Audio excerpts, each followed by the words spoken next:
Good evening, folks. Good evening. Can everybody hear me okay? Awesome.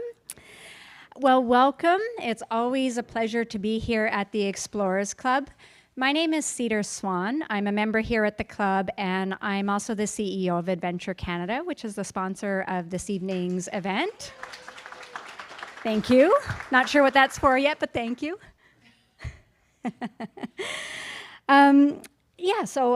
Adventure Canada's been associated with the club for about a decade, and we've been providing their polar travel programs. And we've had many, many fine lecturers from the club join us all throughout Arctic Canada and Greenland and the Northwest Passage and so forth. And we're here this evening to celebrate somebody that belongs jointly to Adventure Canada and the Explorers Club, Mr. Ken McGoogan. And it's been such a great honor for us to support his book tour that's been going on really now for about 6 months. And we're so thrilled to bring Searching for Franklin to New York and to the Explorers Club and to all of you. And just to tell a little bit about Ken, our story goes back close to 20 years now. Ken was at a party of Margaret Atwood. Some of you may know that name. And in Toronto, she and her late husband, Graham Gibson, used to hold this sort of big swanky post-Christmas soiree. And Ken just happened to be at one such party. And Margaret pulled him aside and said, "I've got somebody that you absolutely must meet." And Margaret has been sailing with, or has sailed with Adventure Canada since 2001, so she'd been with us for a few years by this time. It was back in 2005. And she had actually just finished Ken's first book while she was sailing the Northwest Passage. And she said, "I've got somebody you must meet. You must get to the Arctic." And she introduced Ken to my father, Matthew Swan, who's the founder of Adventure Canada. And essentially since then, Ken's been sailing with us in the Arctic every summer, at least once a year, and always with his very wonderful artist wife, Sheena McGoogan.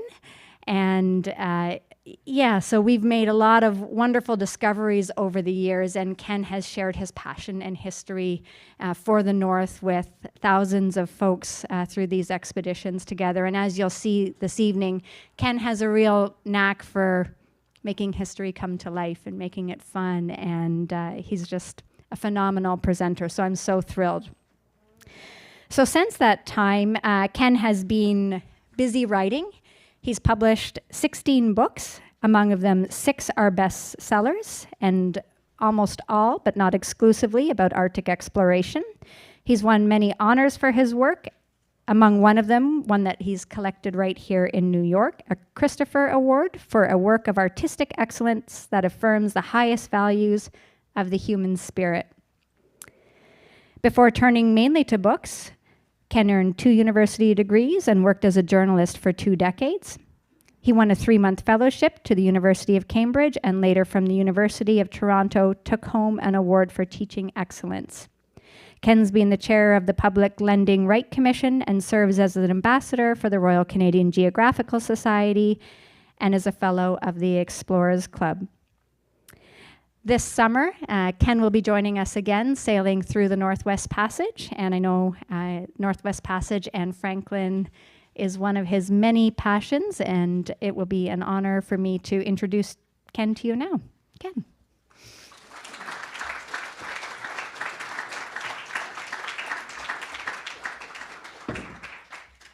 Well, thank you for that, Cedar. Very, very kind and generous introduction. I appreciate it. It's so great to be here. New York City, baby, come on. Thank you all for coming out. I'm looking forward to hearing what I have to say. That's a painting of Joe Haven by my wife, Sheena Fraser McGoogan. And here we have me and Louie Kamookak. We were chatting. Louie and I go back a ways. I think I may mention that a little later. And we had a kind of kibitzing relationship. And he was saying that he'd been interviewing some elders And I said, well, wait a minute, Louie, when are you going to become an elder? And he said, oh, I'm way too young, way too young. And then he came back at me and he said, when are you going to write the big Franklin book? I said, what? He said, you've written about everybody else. When are you going to write about Franklin? Oh, I'm too young, Louie. I'm way too young. And we left it at that then. But I did get to it. and here we all are. Nice to see this work. So this book interweaves the stories of two of Franklin's expeditions, two of his disastrous expeditions. One started in 1819 and the other in 1845. The first was the first Arctic overland expedition sponsored by the Royal Navy. And the book seeks to answer, and I believe it does, the great Arctic mystery. It identifies the root cause of the 1845 catastrophe when Franklin lost 2 ships and 129 men. And so I'm going to talk a little bit about that too. I fear no controversy. I guess the first time I went up into the Arctic was 1999. What had happened was, well, Cedar mentioned that I spent a little time at the University of Cambridge in England, and it was there I discovered the explorer John Ray. I'd been writing other things at that point, and it seemed to me that he'd been ripped off of his rightful recognition, and I felt outraged on his behalf. So while I had been planning a novel, I instead set that aside and wrote it as nonfiction, and that became my first Arctic book, Fatal Passage. But before I published it, I also felt strongly about marking the location where Ray had discovered the final link in what would become the first navigable Northwest Passage. I felt driven. It's bizarre, I admit, but I was worried, well, maybe someone's going to beat me to finding that cairn. Wouldn't that be awful? So I was desperate to get up there. Fortunately, I did manage to get up there with another fellow, Cameron Trelevin. We flew up from Calgary, where I was then living, took up with Louie, went in his boat, got in Louie's boat, and Louie knew a good place to camp on the side of Boothia, the coast of Boothia Peninsula.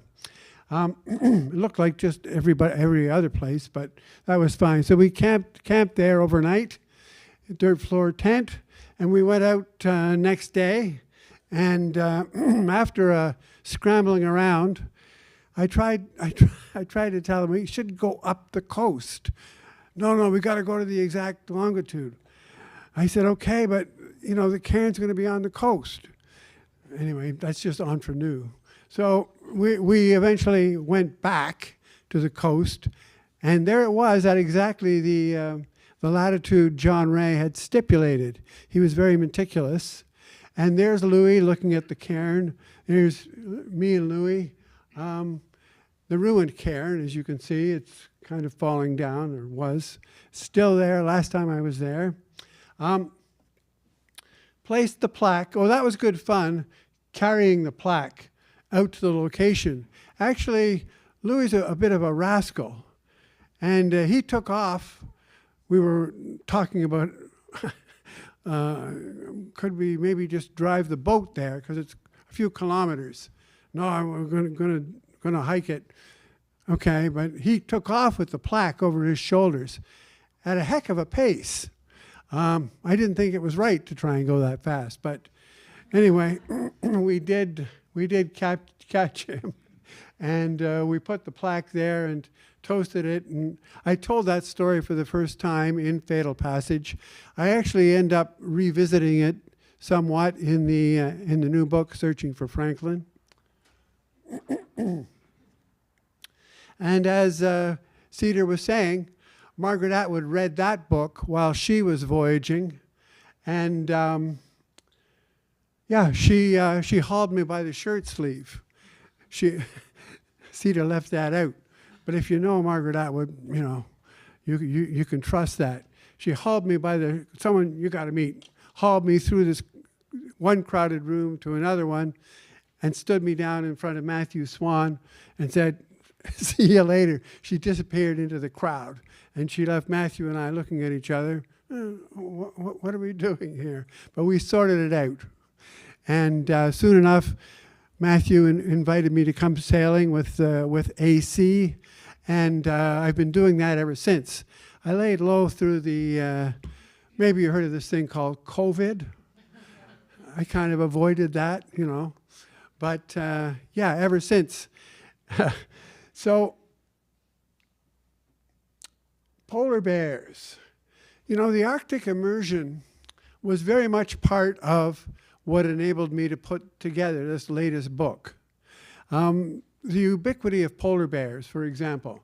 The thing people don't realize sometimes, Beechey Island isn't really an island. That's where Franklin buried the first 3 sailors to die on his 1945 expedition. You'll see the famous graves there. The thing is, and Elijah Kent Kane pointed this out immediately. He's the explorer from Philadelphia. I wrote a book about him. He was there in 1850 when they discovered, look at, here are the graves of the first 3 men to die. And, you know, people had already been calling Beechey Island, but Kane said, he was very precise and a fabulous writer. He said, it's not an island, it's an isthmus. Look, you can see how it joins Devon Island, much bigger. And Devon Island, as we all know now, polar bears are ubiquitous on the coast of Devon Island. So that's where they come from. So at least 3 occasions, well, twice I was there when we were, okay, if Franklin or anybody back then encountered a polar bear, bam, that bear would be gone. That's terrific food, right? But if we go there and there's a polar bear, we pile into the Zodiacs and get out of there, leave them alone. So a couple of times driven off Beechey, another time farther down, couldn't land. If the polar bear's walking around, you know, you're not going to go ashore. These guys are big and they're bad. So you don't want to tangle with the polar bear. So keep that in mind. That's the Northumberland house. You see, when they started searching for Franklin, he disappeared, last seen in 1845. They started worrying in 1847. They started sending out search expeditions. Among those that went out was one led by Edward Belcher. He built Northumberland House, which is at one end of Beechey Island, which is not that far, really, from where the graves are. But if you go the other way, so you see there's the isthmus that joins to Devon Island. And I remember on one of those occasions I've mentioned, seeing the bear thunder along this isthmus, and that's when you get out of there. But there's a kind of a campsite here from Franklin's day. And people have puzzled over this, as I did. I went over there and looked at it a couple of times. What is that doing here so far from where, you know, the real campsite is? And I eventually put it together. Okay, I see. You know, some night, if you're in your tent and the bears, you know, wake you up, you might let that happen once because it would be new to you. It might even happen twice. But on the third, you're going to be ready the third time with a lookout post because you figure out where those bears are coming from. So you're going to have a lookout post there in order, if you see them coming, hey guys, polar bear on his way. So that's why they were using that. And I became aware of this as Franklin led not one, but 2 disastrous expeditions. This is him in the lower corner. 2 of his men there, George Back, was a fabulous artist. And you'll see some of his work right now. There's a wonderful exhibition at the New York Public Library, including historical stuff, The Awe of the Arctic, it's called. And you'll see some of George Back's artistry there in the older images. And John Richardson, who was a a leading naturalist. So Franklin had some accomplished men with him on that first expedition. And I'll just talk a minute about that one. Yeah, so it ended up being a brutal 2-year slog. The Royal Navy was, sponsoring it, but they didn't send a ship to do this. He hitchhiked with a few men on a Hudson's Bay Company ship and put in at York Factory, which is on the west coast of Hudson Bay. And from there, he was following the fur trade routes, eventually to make his way to the coast. You see, Samuel Hearne had done that in his own way. He became the first to reach the Arctic coast of the continent. But at this point, this is a whole separate, he did that in the 1700s. This point, they're saying, well, was that the right latitude? Maybe he was not right. He was a brilliant guy, Hearne. I liked him a lot. I wrote a book about him. Anyway, so Franklin took him 2 years, in York boats, based on Orkney boats, and canoes, and trekking. Okay, to get to the Arctic coast of the continent.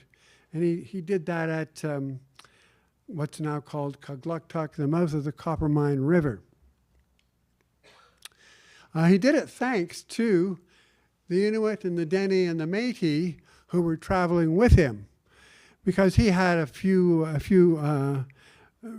4 or 5 British officers, but everyone else was essentially hired. The Navy officers did things like the Dene or the voyageurs refused to eat polar bear meat. That bear didn't look well. Navy officers, no, we know better. We're going to eat this meat. And so they did. And they got away with it that time. So 1821, they reached the Arctic coast. And there's the location as depicted by George Back. Here's the location more recently, because we often call in at Kugluktuk with Adventure Canada, and I had an Enoch bring me to where I was on the wrong side of the river, so I couldn't get to the actual spot. But yeah, so this is the mouth of the Coppermine River coming down this way. So at this point on the other coast there, Akaitcho, the leader among the Dene, is saying, well, look, I know I said we'd probably go along the coast, but it's too late in the season, and there's not going to be any food. The animals have all gone inland, and the hunters who live on the coast have gone with them. And Pierre Saint-Germain, the leading voyageur, Dene, French-Canadian, said the same thing. No, this is crazy. We don't want to go along there because it's too late in the season. If we go, we're all going to die. That's basically, they told Franklin that. And they parted ways here, most of them. He was able to keep Pierre Saint-Germain. Pierre Saint-Germain was, well, I want to go with the Yellowknife. And Franklin put some men watching him because he couldn't afford to lose a hunter, translator, and everything else like Saint-Germain. So this is another thing. People don't harp on it. I do a little more than most. Franklin was an evangelical Christian. And he believed that, this voyaging had a missionary dimension to it. I think David Livingstone was something of the same.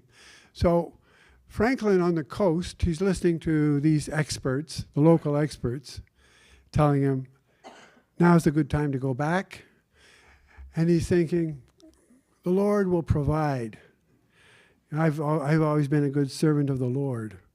The Lord will provide. It's all will be well. So they go along the coast. He ends up losing 11 of his 20 men who are still with him. Murder, starvation, cannibalism. They run out of food. One guy goes nuts, starts killing other guys.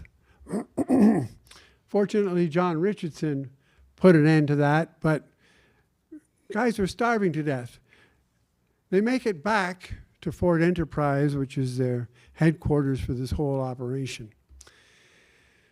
But they're lying there in a cold, rough wooden structure, foodless, except for lichen that they've been able to scrape off, and maybe old hides that when they stayed there earlier, they now go and they get the hides.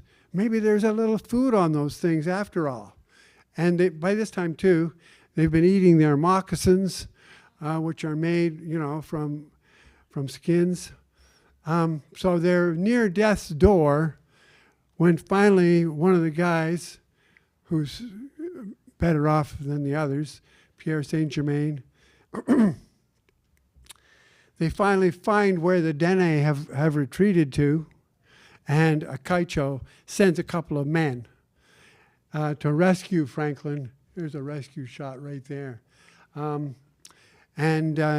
Franklin himself narrowly survives and makes it back to England.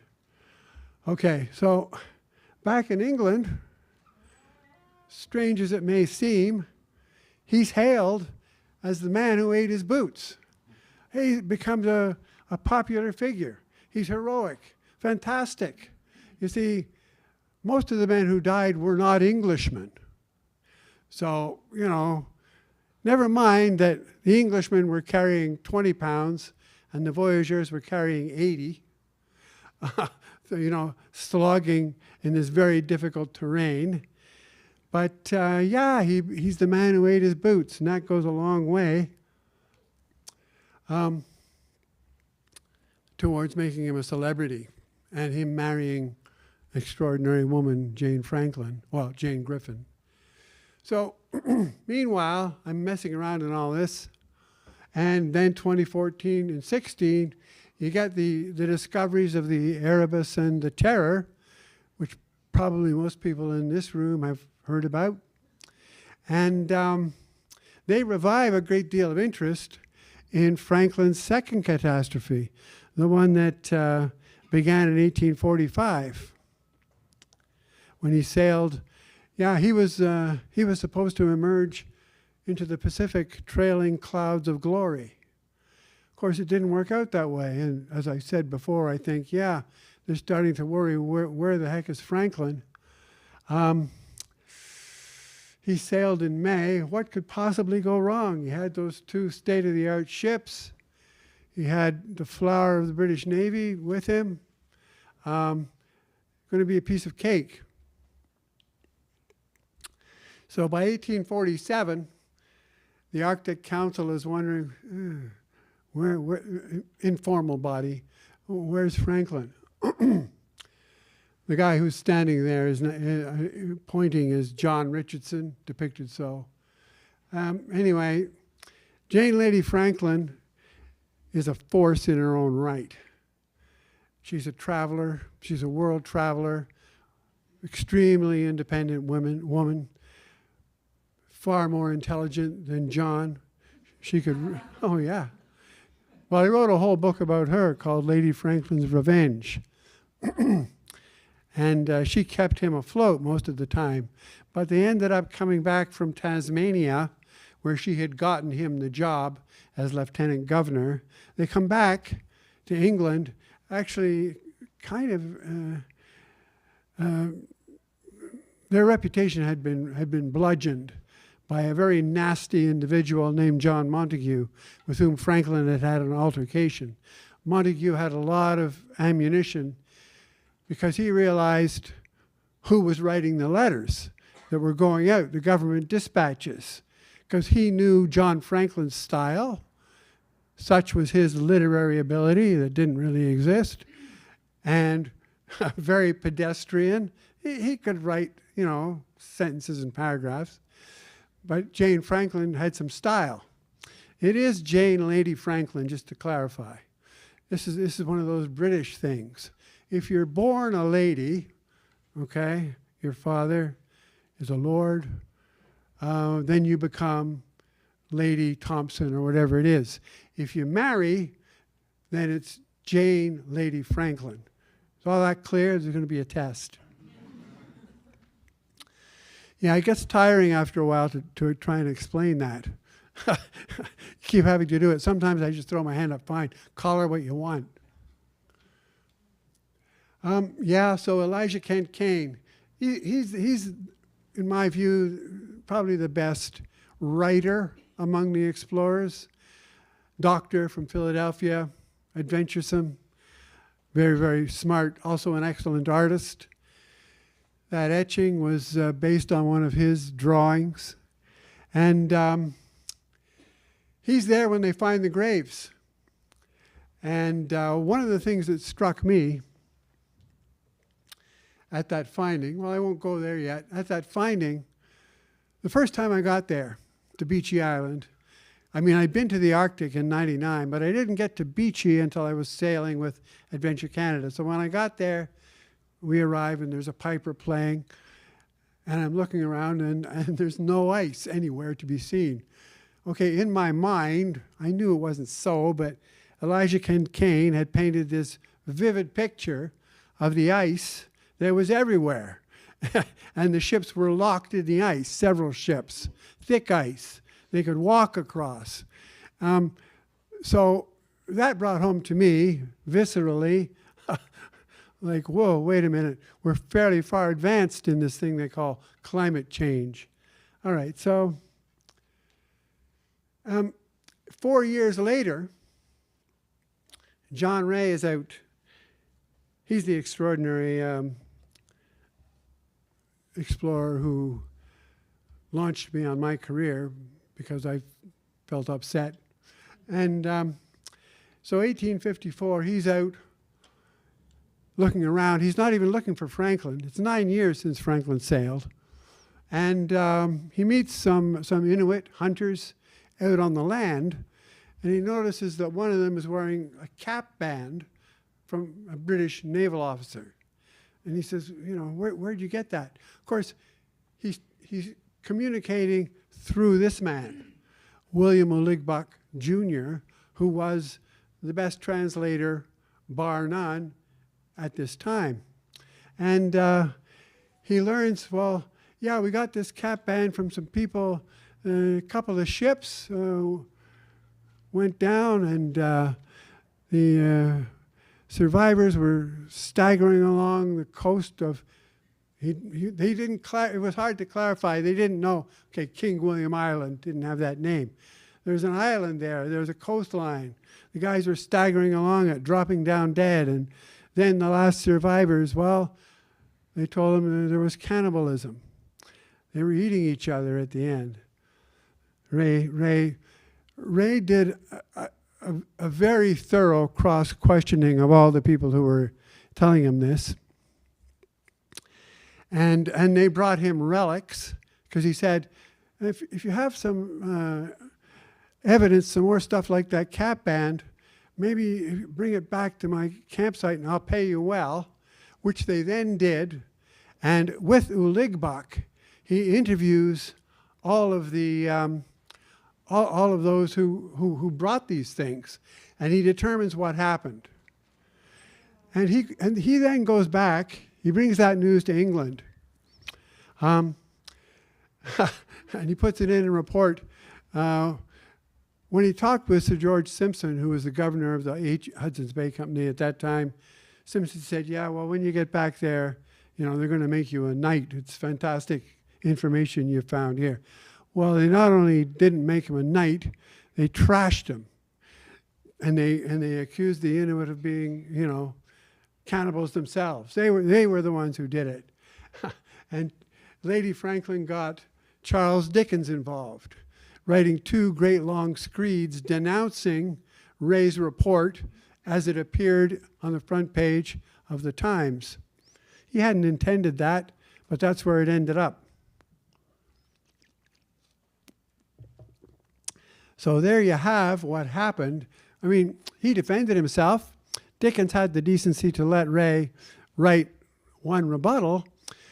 But how would you like to be going up against the finest British writer of the age. You against him, one-on-one. Here you go. So Ray lost that battle. 1857, now Lady Franklin is taking charge, essentially, of Arctic search expeditions. She's not only financing them and mounting subscriptions, she's browbeating the men of the Admiralty. She drove them crazy.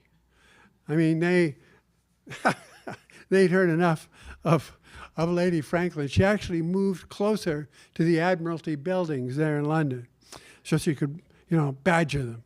And so by 1857, she buys a ship. She had another ship almost that was going to come to her, but a bit of a long story. She bought that one, the Fox. She hired Leopold McClintock, and he went out to the Arctic. Now, he had talked to John Ray, because Ray had been there. Thank you.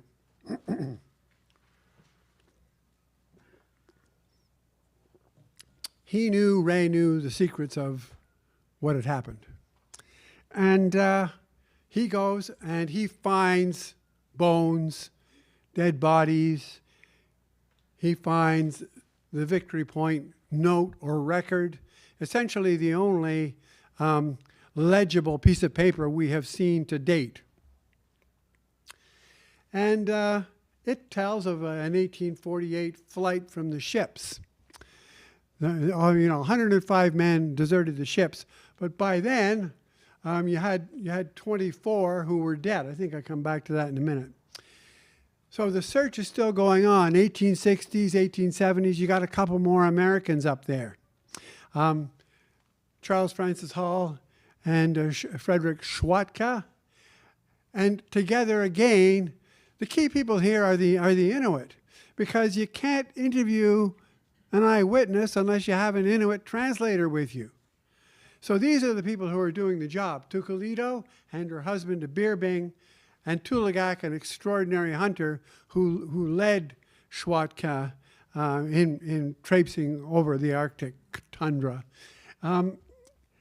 So I wrote about this in Dead Reckoning then, highlighting the indigenous dimension, which added so much detail to what had really happened. Meanwhile, we've got a hero in England. He's disappeared. Here's a statue. Okay, I'll give you one example of how this happened. Okay, this is in Westminster Abbey. She says to the Dean of Westminster Abbey, I want to put a statue of Franklin up. He's the discoverer of the Northwest Passage. He deserves to have a statue in Westminster Abbey. Well, the Dean says, after a while, she's a force, right? Please go away, please. He agrees, okay, we'll put a bust in Westminster Abbey. So here's the bust. Look at the size of that frame which he has designed. And the bust, this thing, no kidding, stands this high.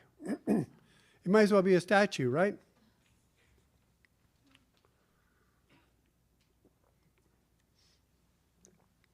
So the divers from Parks Canada, the underwater archaeologists, are finding relics from the ships, mainly the one at this point, and they're contributing to the story of what happened. Now, what's bizarre, something clearly went wrong with this expedition. People begin to figure that out. 1829 to 1833, the Rosses survived 4 winters and lost only 3 of 23 men. Franklin, we know from the Victory Point note, he died 1847. By 1848, so then the questions started arising. Why did the men flee the ships, 105 of them? Why did they set up a hospital tent and men were dying there? Why of the 24 dead, already, why were 37% of the officers dead and only 14% of the crew? These are some of the mysteries. There's another voyage that comes up, led by Robert McClure. He spends 2 years and 7 months trapped in an equally difficult situation, and he's only then starting to consider sending men away from the ship. 2 years, 7 months. Franklin was trapped in the ice 1 year and 7 months. A full year, okay, everybody realized, okay, this is weird. Something went wrong. What was it? So that becomes the great mystery. What was the killer? So 1980s, great book, Frozen in Time, by my friend John Geiger was the writer. Lead poisoning. That's what did it. Was it from the tin cans? Was it from the lead piping? By the 2000s, more studies had been conducted, and they realized, well, around that time, we found some other sailors who died, and they had equivalent lead levels in their blood. So maybe that wasn't the reason here.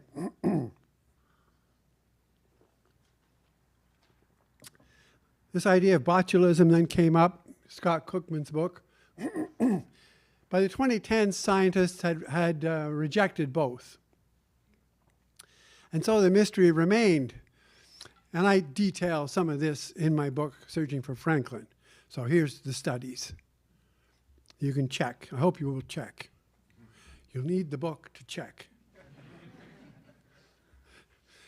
So I've been immersed in going there physically, but also in the history, right? I realize for 25 years, I've been, immersed in Arctic history, Arctic exploration history. And along the way, I'd be a damn fool if I hadn't learned a few things. The Jens Monk disaster kept, hammering at me. 1619, he sailed into Churchill with 2 ships, 64 men.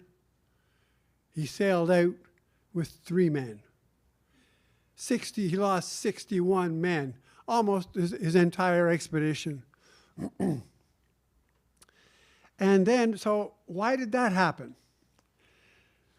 I came across an article in a magazine then called The Beaver, now called Canada's History, a 1973 article. Delbert Young, he'd written a few books.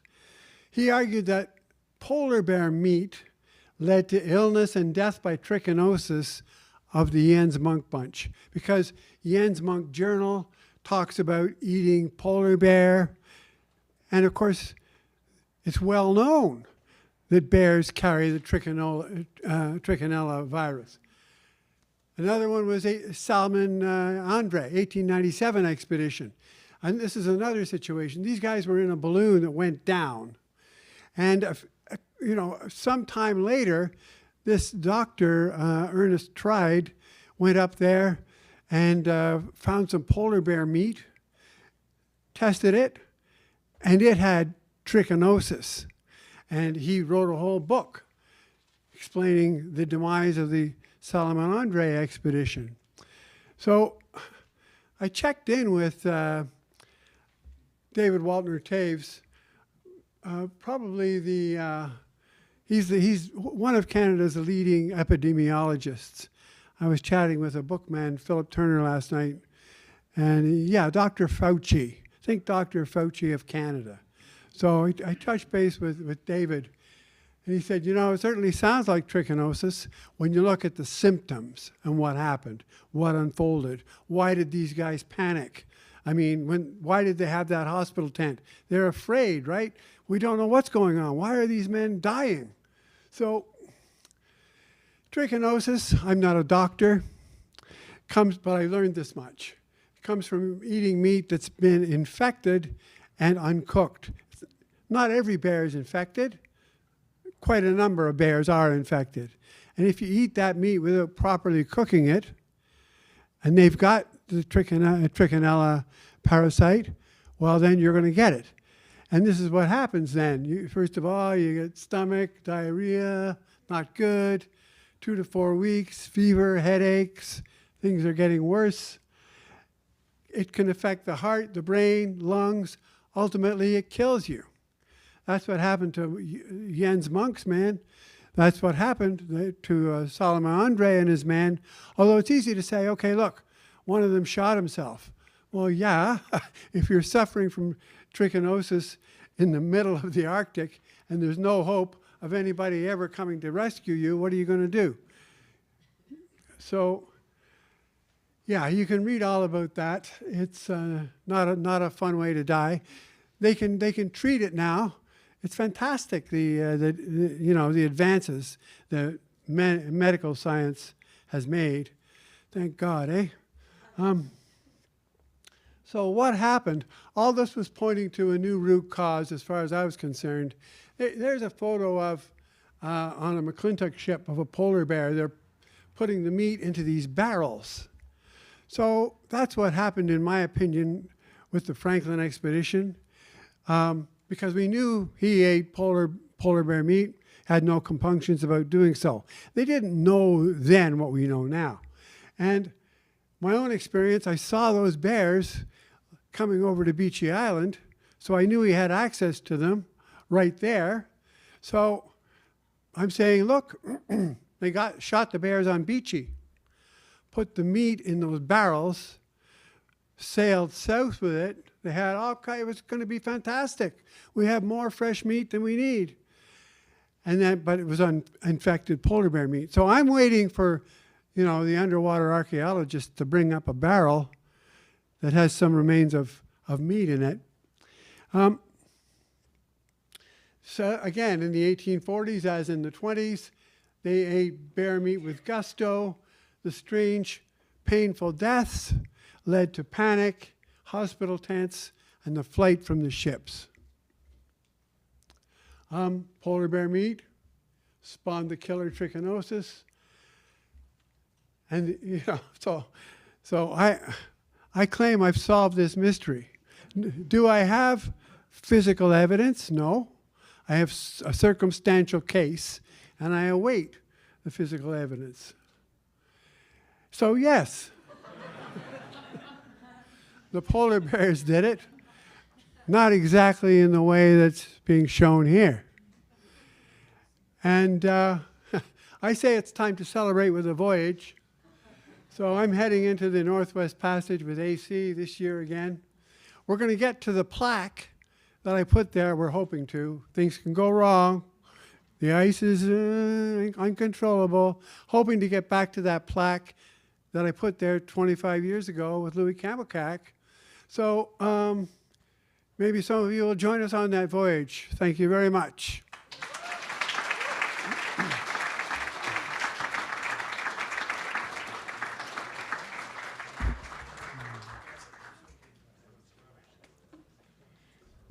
Thank you, Ken. So now we're going to turn to the Q&A part of the evening, and I'd like to introduce Philip Turner to everybody. While Ken and I have known each other for 20 years, Philip and I only met an hour ago. Philip has been involved in the literary community for over 40 years as a retailer, a publisher, editor, in many different facets of the literary world, and he certainly gravitated towards some names in Canadian the Canadian literary world as well. Everybody from Richler to Davies to Mowat to Atwood, Burton, etc. And he's brought many of the U.S. editions down here, including Fatal Passage back in 2002. So Philip Turner Book Productions is now based here in New York after an initial career of retailing in Cleveland. And so has been here since the 1980s, and it's a joint editorial consultancy and literary agency, which he operates with his adult son, Evan Turner. I'll turn it over to you, gentlemen. Thank you. I can pass. Thank you, Cedar and Ken. We've been associated for more than 20 years, so this is, thank you, for 20 years, so this is fun. And when I thought of coming down to New York City, I said, what about Philip? What's he up to these days? He'd be the guy. Thank you. I've read so many of your books, Ken, and other books about the Arctic, and one of the things that fascinates me is why the Royal Navy and the British Empire in general fixated indeed, on the Northwest Passage. And I wonder what role it played in sort of the self-mythologizing in the British Empire. Yeah, huge role, actually. You know, the Royal Navy had been, the greatest navy in the world. It was, actually. Then when the Napoleonic Wars ended, suddenly they had all these officers out there on half pay. What are we going to do with all these guys?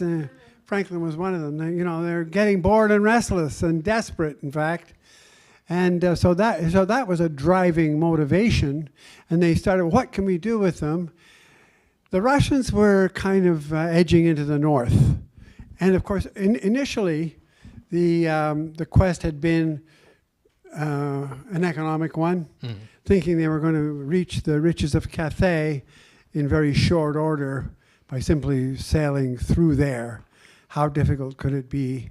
But by 1818, which is when they launched the Royal Navy, they started going after it again. Mm-hmm. Yeah, they then had the men. So they said, well, we better do something. Let's do this, because we're not going to let the Russians beat us there. It's like the American space race, and, can't have the Russians, landing on the moon before we do. Same thing. Yeah, okay. You explained so much about Franklin, and yet it still amazes me that a guy whose first major expedition in the New World had failed, then he's given the second appointment, and he continued failing upwards. How did he pull it off, apart from Lady Franklin's machinations? Yeah, she was special. He did have he had a couple of other things that he did. He had a second overland expedition, and he didn't lose anybody. So, it was kind of a victory. He didn't, accomplish a great deal, but it was still okay. And then, Lady Franklin got him this job as Lieutenant Governor of Tasmania. And he was down there for a few years. They were both there. They returned, as I say, in 1843. And they're in some disgrace, actually. It's a bit of a long story. I devote 120 pages to it in Lady Franklin's Revenge. But when they get back, they hear, well, wait a minute, we're going to be sending another expedition into the Arctic and on a ship. And he wasn't even on the short list. He wasn't on the short list. He was too old. They knew he was too old. He was 59. Now, I got to say that 59 then is a lot older than it is now. Let's be clear about that. And could you say something too about his physical incapacities? Yeah, well, he was a bit of a big guy, like very big. So out of shape? Out of shape. I mean, and they don't think they didn't point this out. George Back was one of the guys who was vying for the leadership, and he was saying, Franklin can't handle this. Are you crazy? I've been in the North with him. I know what he can do and what he can't do. Okay, but... And then they had James Fitzjames, and they had the number one choice was J.C. Ross, James Clark Ross. And they were all younger men. They had all had experience, but they weren't married to Jane Franklin. Wow. And she started pulling strings. You've heard of Queen Victoria and Prince Albert. Well, she went, directly to Prince Albert. And he had enough sway that presto, when the time came to announce who was going to lead it, it was John Franklin, of course. Yeah. The contrast between Ray and Franklin is evident. Something about their leadership styles, too. I mean, Ray was very deferential and consulted the Inuit. Franklin was, if not disparaging of them, ignored them. Or countermanded them, right? That's exactly right. Yeah, Ray, that was one of the things I found so attractive about him. He he went, when he arrived in the Arctic, he was already an excellent hunter because he grew up in Orkney. And he hunted all the time as a boy, but he did not get off the boat and say, okay, guys, gather round. Here's how I'm going to show you how it's done. No, he went, to the local hunters and said, well, how do you cache meat so that the wolves don't get it? To the Inuit, he said, why is your sled going so much faster than mine when I've got the same number of dogs? And they said, well, you ice the sledge runners. He said, yeah, I get it. Or what about building what we call an igloo mostly, a snow hut? Because I'm cold in my stone house. Yeah. So he went out of his way to learn from the locals. Yeah, for instance, in the caching of meat, I learned from searching for Franklin that if the meat is pressed in the wrong way by the stones and the stones are built up in the wrong way, it cuts and slices and dices the meat so that when it's taken out much later, it's just mincemeat. Yeah, that's exactly right. Well, I know when I went up there north with Louie and we found, the cairn, and the latitude was right, but I was saying, well, yeah, but it's a ruin of a cairn. And it look okay. He said, look, they got this big stone in the middle. When you're caching meat, you don't do that because it's going to crush the cache. If it's a meat cache, you don't do it this way. Yeah. The caloric demand for the voyageurs and the people portaging the canoes must have been enormous, the need for calories every day, and yet they were frequently eating very poorly. Well, yeah, that's what led to so many deaths on that first expedition. They they didn't have enough to eat, and the British officers, as I think I mentioned, they might be carrying 20 pounds. These guys are carrying 80 pounds. Put 80 pounds on your back and then slog for 10 or 15 miles over spongy tundra. Yeah, it's and then splashing through streams and so forth. I'm amazed at their physical stamina. Oh, these guys are amazing. Yeah. Another thing that interests me in the quotidian, the daily life of these travelers, fires at campsites. Could you say something about that? Yeah, that was always dangerous, of course. On one occasion, Franklin and his men are meeting some Yellowknife Dene for the first time, and they've got their tents there. Now, you've often got, the mosquitoes. Or you see, it starts with the mosquitoes. Horrendous. Is anybody? Yeah. Bedeviled. Yeah. Like, you don't get many mosquitoes here in New York City, so you're in the clear. But you go up there into the Arctic, that's the worst. And that's certainly what Franklin and his men would all say, or other explorers. The worst horror we're faced with are these wretched mosquitoes and black flies. So they would bring a fire into the tent. They needed the smoke to get the mosquitoes out of the tent. And like on that one occasion, suddenly fire starts. One guy was in the tent, fortunately, and he managed to grab some ammunition that was in there and drag it out. But if he hadn't done that, the tent went up. And that's the kind of thing that happened. Oh, yeah. Can you explain why the Erebus and the Terror, when they were found in 2014 and 2016, were found 40 miles distant from the two ships were apart? Yeah, well, they one of them. That's a complicated question. As many of these are. We're getting down to the detail. Charles Francis Hall gathered a lot of information from the Inuit that he interviewed, thanks to Tukulidu and a Beerbing in particular, and that was subsequently sorted out by a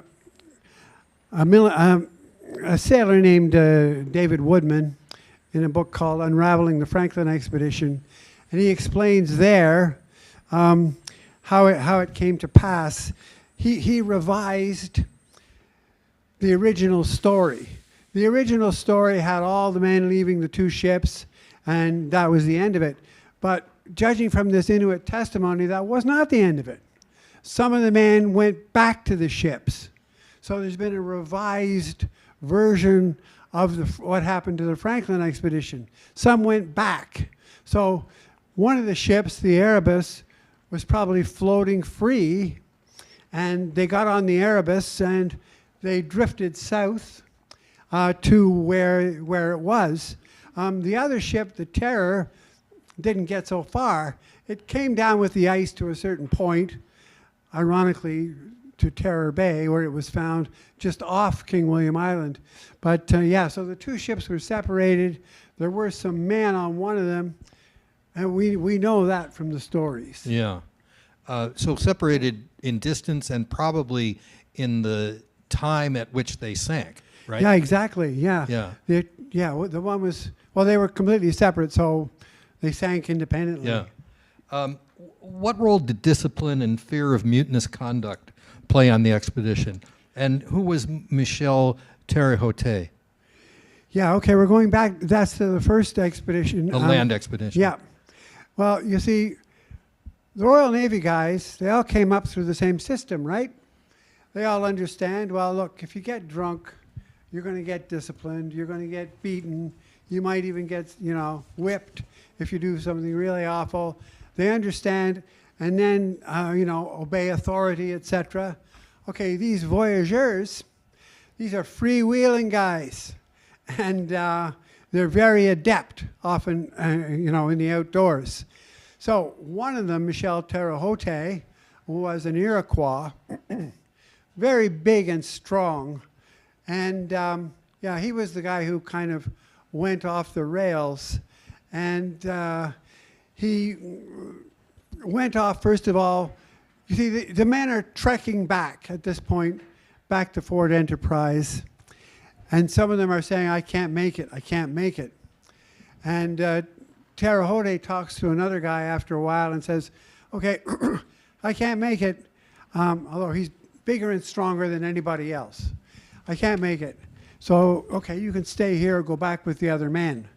So he kills one guy, and then he gets back to the original tent that they deliberately left, and he makes up this cock and bull story.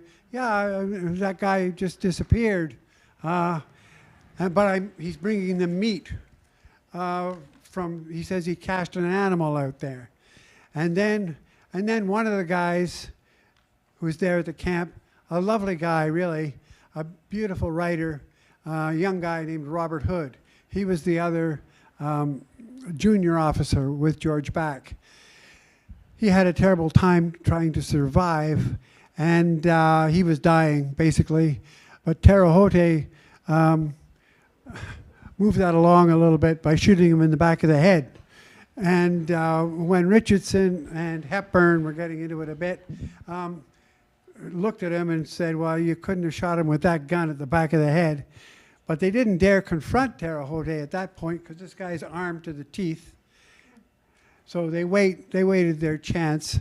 And when Terrehote went away to load his gun, Richardson waited and had his gun ready and popped him in the head. It was a matter of kill or be killed, they believed. That's exactly it. Yeah. My last question before we open it to the audience has to do with the relationship between the Inuit guides and hunters and interpreters and the Royal Navy men, who would often make promises of gifts and emoluments that they would provide to these natives when they had that opportunity. But so often in your book, those promises were never delivered upon, not because the Navy men were of ill faith, but because they either didn't have the goods or because other European-based travelers just didn't give them the stuff, right? Yeah, that's right. The relationship must have been torn up at times. Oh, it was, very difficult. In part because the expedition was relying also on the two fur trading companies that were active at that time, the Hudson's Bay Company and the Northwest Company, and they were at loggerheads. They were, to the point of occasionally killing one another, not just damaging their boats and so forth. So you might say, well, the Northwest Company is going to pay you that, and then it would come down and Hudson's Bay Company would say, well, yeah, I don't know anything about that. And so it got caught up in that as well. The glorious thing in the end was when Franklin failed to pay what he had promised at this point. Akaitcho said, well, he was the leader of the Yellowknife Dene. We've often been indebted to the white man, and just go your way. Tremendous magnanimity by him. Really, Yeah. really, Yeah. beautiful. Yeah. Well, we do have time, don't we, for some questions from the audience, if there are some? Yes. Hi, right here. Please wait for the microphone.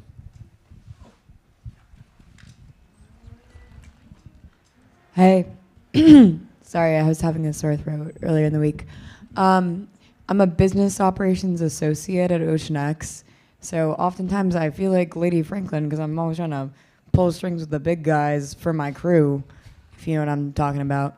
I also have a lot of PTO, so if you want to go on that trip this summer, I'm free. Yeah, it's not a stand-up bit. But my question is, in your own experiences, how do you bring a sense of levity and humor to an expedition that is facing challenges?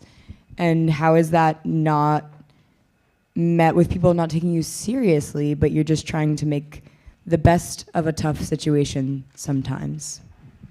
Yeah, well, that's a difficult question, a fair question. I think it just depends on the people you have.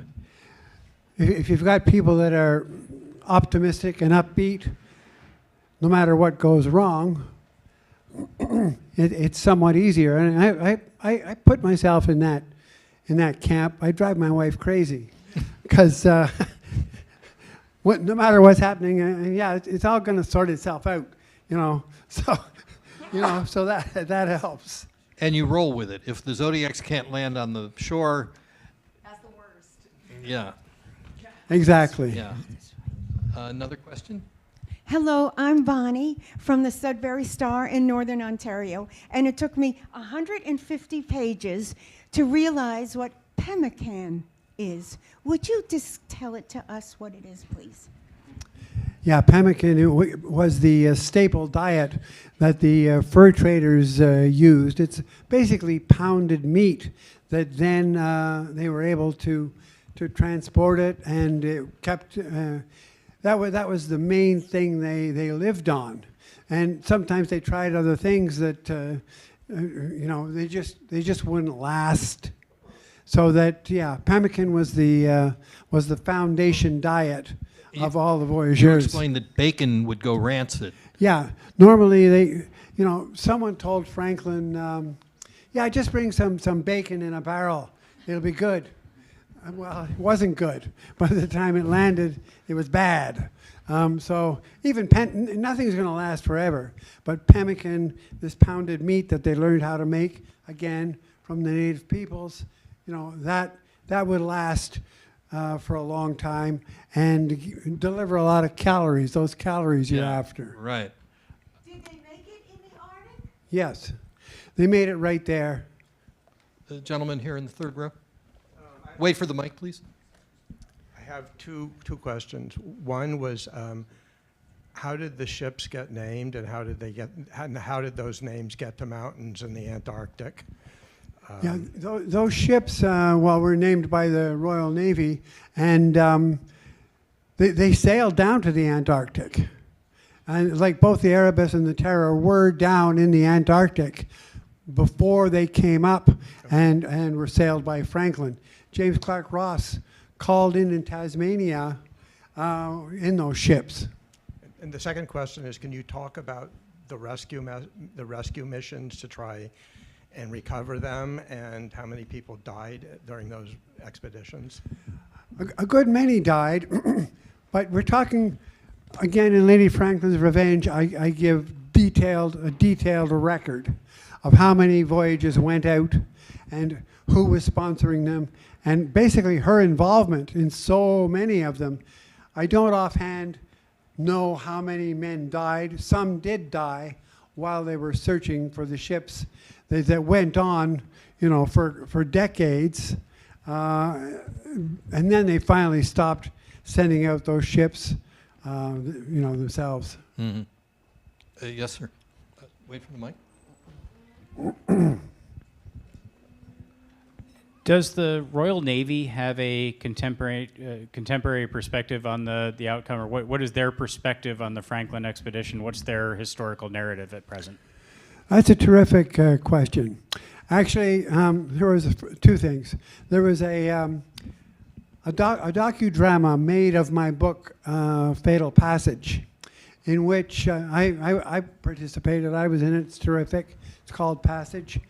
And over there in London, kind of the guy who was arguing with me and others, and the Inuit,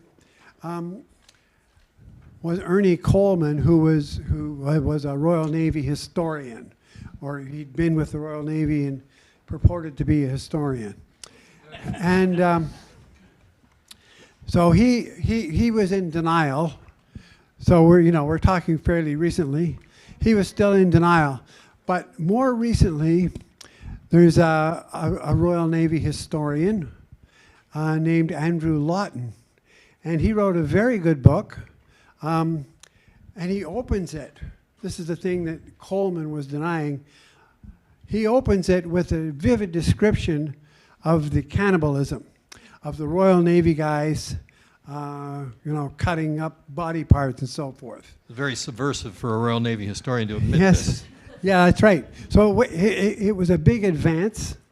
It was a big advance, but he still got other things wrong. Wait, the back. Hi. First of all, thank you so much for a fascinating talk. Excited to read more about it in the book. But I'm curious more about whether you have a specific process or methodology, because at this point you've done a few different deep dives into subject matter pertaining to these voyages. And I'd love to know if you sort of pre-plan what you're going to deep dive into and how you go about researching these and writing the stories. Well, I'm glad you clarified that I'm doing a deep dive without going into the water. Although I'd like to be a diver, and I, snorkeled quite a few places, and I have dived. But you see, the experts that go in the Arctic, that's a whole other order of business. The other, the question that I can answer affirmatively, yeah. How does it happen? It's a mystery to me, but I just get interested in one figure or another. And then you start following, like for Elijah Kent Kane, born and raised in Philadelphia. So I came down to Philadelphia to where his papers were at the Philosophical Society there. And you just keep poking around. So I was poking around, and I determined where his grandfather had a house outside town.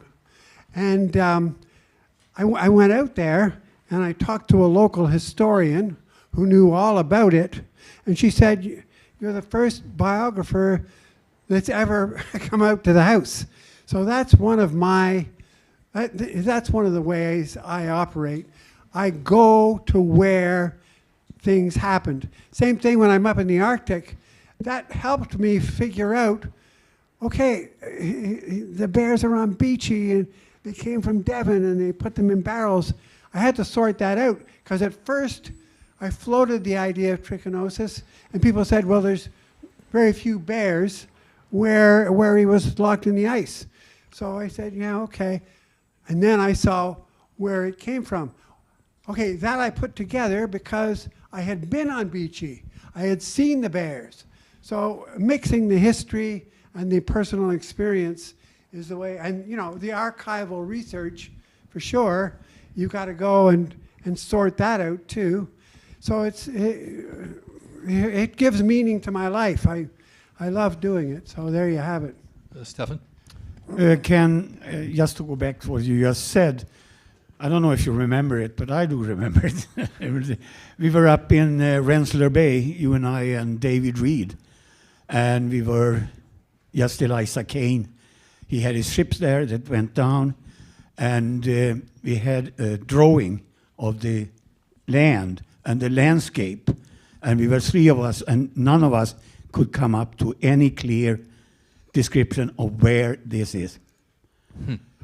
Well, what So happened? that's, I go back to what you say, you have to be on the site. Yes. But with the years, because they drew exactly what they saw.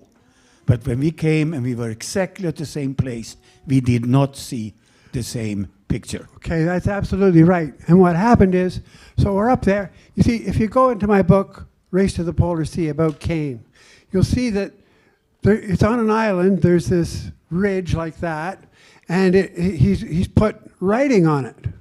And he's saying this is where the men are buried, basically, in a few letters.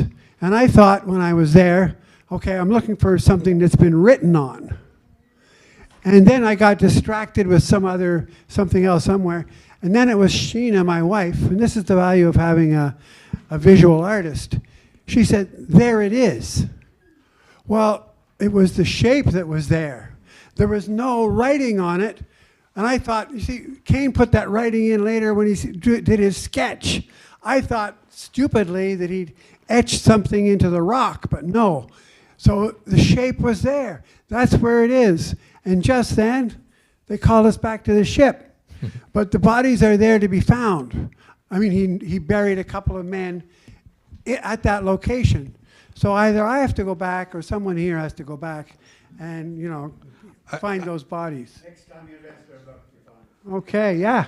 Yeah, I know right where it is now. How much more time do we have? Okay, gentleman on the side here. In order to get trichinosis, you have to eat meat raw. Were they eating the meat raw, or just because there was no available firewood to cook it? Yeah, well, it doesn't have to be quite raw. It just has to be relatively uncooked. And actually, you've probably heard of this meat eater guy, Steve Ranella. He's got a podcast, yeah. Yeah, and a radio show and everything else. And he knows, and he's taught people about don't eat raw bear meat. Don't do it.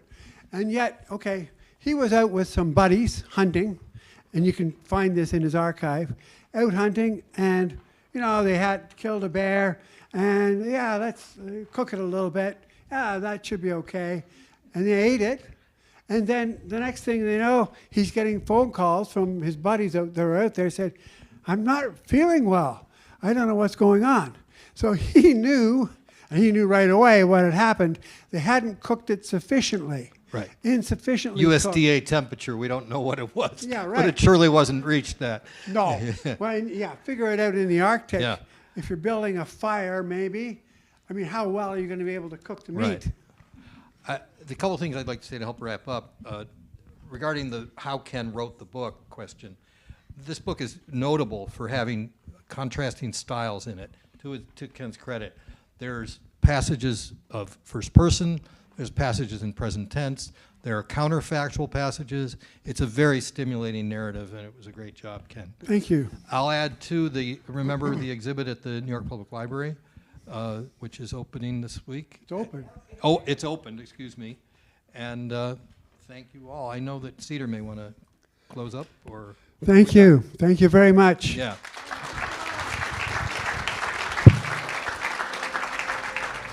Well, I just want to say thank you to all of you for joining us. Thanks to Felix and Alex for working the mics and the IT, and of course to Philip and Ken. And please do pick up a copy of Searching for Franklin. They're just outside, and Ken can be signing if you so desire.